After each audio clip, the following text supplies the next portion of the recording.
Dear viewer, I am in desperate need of a rump. You see, I took on the small task last year of reconstructing this dress from the 1780s, as seen in the first volume of Janet Arnold's Patterns of Fashion series. It's done entirely by hand, using materials and techniques that, as far as my knowledge permits, would have been used when the original dress was created. Only, like so many enthusiastic historical sewers out there, I couldn't help but jump right into the fun bits and neglect the all-important understructures. Thus, it is time to embark on a journey to reconstruct a late 18th century rump. Any project, I'm convinced, is doomed without a foundation of good, solid research, and so this is where I've begun. While there are many fantastic blog posts and articles out there documenting the process of rump making, I've directed my search specifically towards primary sources for drawings and verbal descriptions, mainly because I'm hoping to do the reconstruction using historically accurate methods and materials, and so I focused my search on contemporary evidence, looking for clues to use in forming my own interpretation. It must now be said that this is not to be a tutorial, and is not meant to stand as the definitive guide for how to make a rump. Because unless a divine 18th century seamstress published this holy grail, no such guide, sadly, exists. We're all merely interpreting, and I hope that this experiment will inspire you in your own investigations. My research began with this better-known bit of brilliance, a caricature from 1785 entitled The Bum Shop. And while it's a cartoon, and therefore probably prone to exaggeration, it still offers a fantastic example of the variety of shapes and sizes available for women's understructures in the period. Comparing these illustrations alongside a photograph of the original garment mounted in the museum, which in itself is an interpretation, but I had to start somewhere, I'm guessing that the original shape might have looked something like this one hanging here, though it might just appeal because it looks to be the most realistically sized. So I've decided to use this shape as my inspiration for drafting the pattern.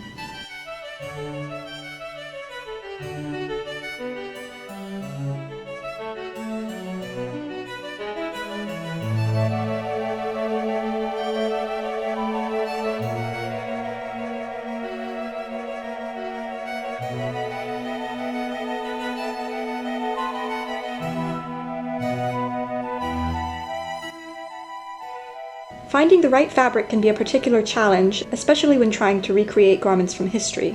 Machine weaving technology, not to mention synthetic fibers, create fabrics that behave differently than the historical originals, and this can have a huge effect on how the garment makes up. I'm specifically looking for some linen for this project.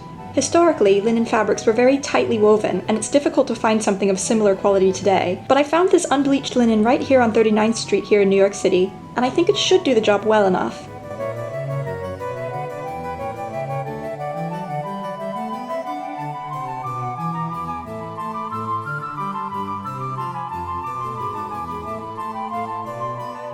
Once I've pinned the pieces together, I began backstitching the outer edges of the two pieces with waxed linen thread.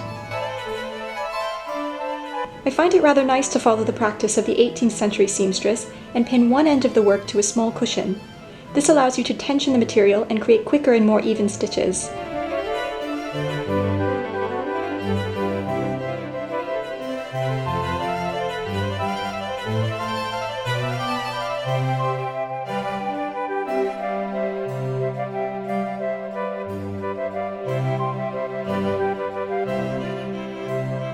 Now it's time to finish off this raw edge by felling or whip stitching it down. I've trimmed the underside of the seam allowance, that is, the side with the long, continuous lengths of back stitching, approximately 1/8 of an inch away from the stitching. Then I'm narrowing the top bit of seam allowance down to around 1/4 of an inch. This way we can try and achieve those tiny, delicate historical seams. The raw edge of the longer side is folded over the smaller edge, and it's secured down to the fabric with small, even felling stitches.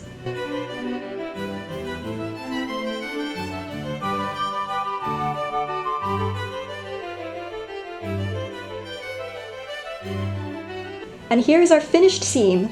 As you can see, it's quite sturdy and has been naturally pressed in handling, so it doesn't need any ironing.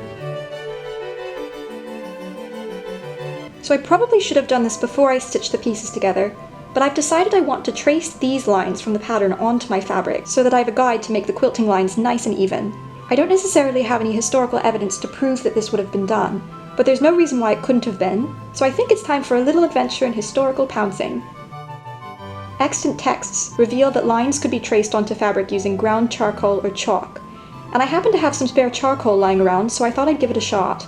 I'm also going to use a pestle and mortar to grind it, a small square of lightweight muslin to contain it, and some strong linen thread to tie it all together.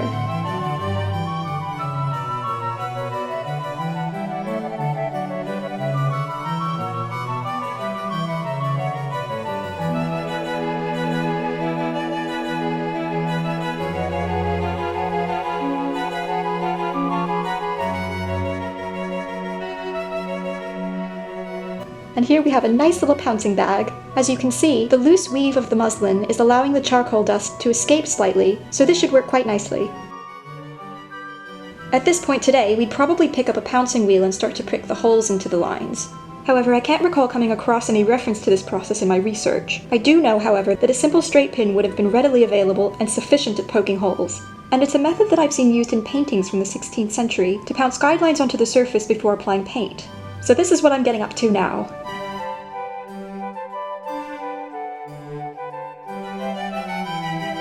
I'm just now going over my charcoal lines with a bit of graphite so that I can see the guidelines when the charcoal rubs off. It is now time for some stuffing. As far as materials go, there's an overwhelming amount of contemporary reference to cork rumps, or cork cutters in association with women's understructures, many of them humorously offended by the fashion. This leads me to ponder the belief that perhaps the majority of these things were actually carved from cork, or at least the more extreme and fashionable ones were. Perhaps one day this is a project I will pursue in greater depth, but for now I decided to look into what sorts of soft stuffings might have filled the ones hanging around in our favourite bum shop. The Encyclopædia Méthodique, the amended version of Diderot's Encyclopedia from 1785, has several entries for women's understructures described as being stuffed with crin, or horsehair, stitched between 2 layers of fabric. Sadly, since I don't happen to have any horsehair lying around, I've resorted to butchering an old pillow to make use of the feathers. Since there is a reference in the encyclopedia that refers to it as a small mattress, I don't think it's entirely unreasonable to consider it as an option. But again, this is only deduction. So for now, it's time to do some quilting. So you'll notice I began in the middle, to work my way out rather than starting at one edge. This way the feathers remain evenly dispersed, and I don't slowly push them all from one end to the other when starting the quilting from one side.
At long last, the quilting is complete.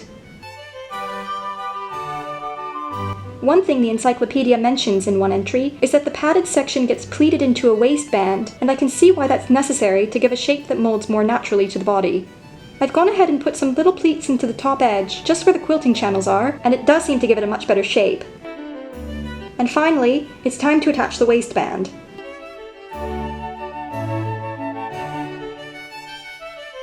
I'm just using a length of 1-inch linen tape to bind the top raw edge, and felling it down on either side.